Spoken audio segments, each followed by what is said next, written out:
World News in 5. Right now. News and developments making headlines around the world in 5 minutes. World News in 5. Here on Radyo Pilipinas World Service.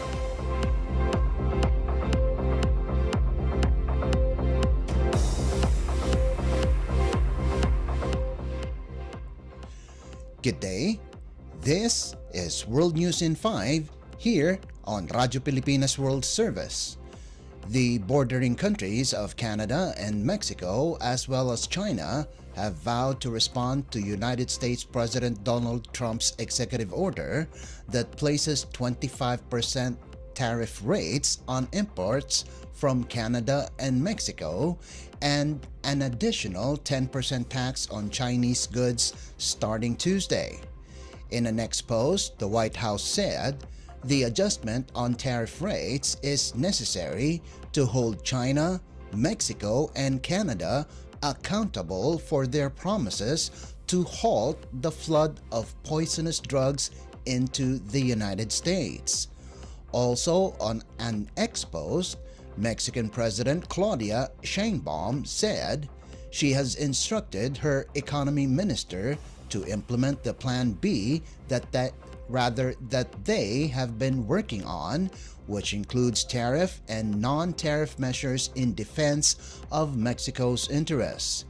Canadian Prime Minister Justin Trudeau, on the other hand, said Canada would retaliate by enforcing the same 25% tariffs on U.S. goods that would apply to $155 billion of American imports, $30 billion of which will take effect also on Tuesday, while the remaining $125 billion would take effect within 3 weeks.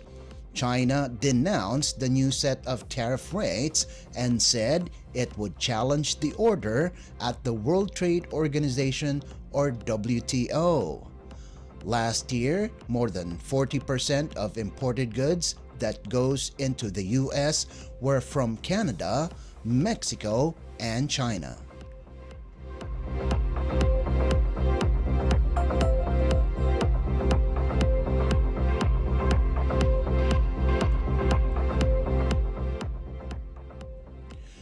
A woman has died in Australia following heavy flooding that ravaged the northern state of Queensland, prompting authorities to evacuate their homes and move to higher ground because of continuous downpour.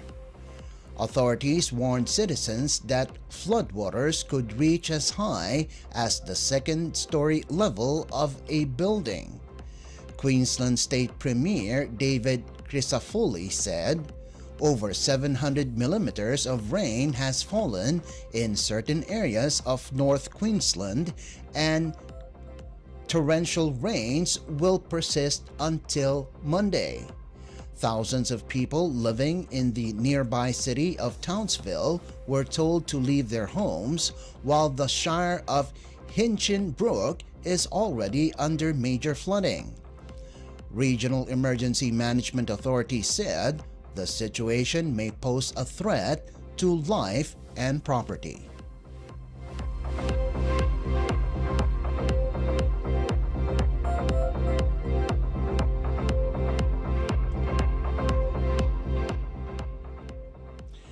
And news from the Philippines Foreign Service posts, the Philippine Embassy in Cairo hosted the oath-taking ceremony of the newly elected officers of the Philippine Students Association in Cairo, or PhilSAC, for 2025 to 2026 at the Embassy Chancery.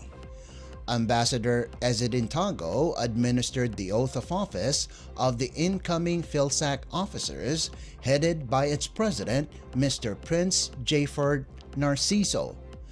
The other officers are Vice President Anwar Kalulong, Arabic Secretary Mr. Abdul Mohimen Kampong, English Secretary Mr. Mufli Abdulajid Halal, Treasurer Mr. Nasar Salsal Alguam, Auditor Mr. Salahuddin Kamidon, Cultural Affairs Mr. Ishak Marohom, Daawa Mr. Salamodin Marohom Salik, Social Affairs Mr. Wazir Umbok, Art Mr. Ashhabe Mangoda, Sports Mr. Ibrahim Abdul Mandangan, Club Supervisor Mr. Mohammed Mama Hasim, and Information Mr. Benhar Pandi.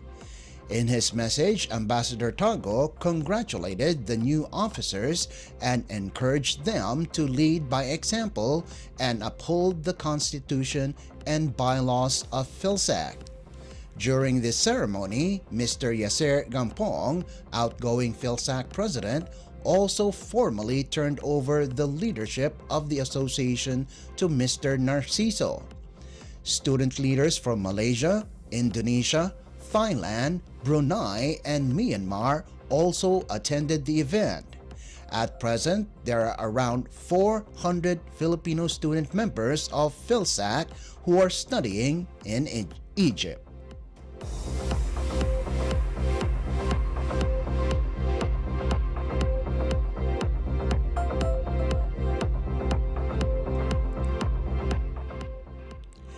And that concludes today's edition of World News in 5.